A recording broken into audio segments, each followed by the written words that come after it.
I've been on this journey for most of my life, certainly as an adult, as a driver, being stopped as a person driving while black more than 18 times. So my focus is let's get to the finish line without demonizing anyone. I tried to draft my legislation based on what I saw as really good ideas in the House bill. Talking to the White House about what they were going to do with their executive order, I tried to thread that needle by having a bipartisan piece of legislation that would attract a real conversation.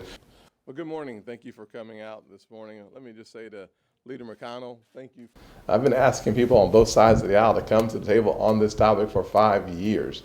Had it not been for that camera, the video that we had, no one would have believed Walter Scott. No one would have believed his family. That's a terrible thing.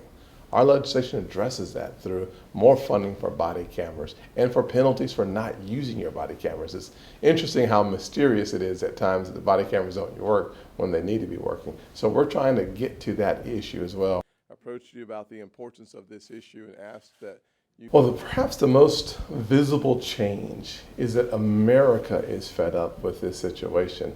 It's no longer African Americans, the black community that's out there protesting. If you look at the protesters, the thing you see that's changed is it looks like America. A majority white protesters, lots of black folks as well, brown and yellow and red woven into it as well. The picture that we see today is America says enough is enough. This year as a country, we started with impeachment. We found ourselves in a global pandemic. And well, certainly 20 years ago when I was being stopped by law enforcement on a consistent basis, I am certainly thankful that things have changed drastically in the right direction. When I was stopped earlier this year for failing to use my turn signal too late in the lane change, I didn't know that was a thing. So things still need to change.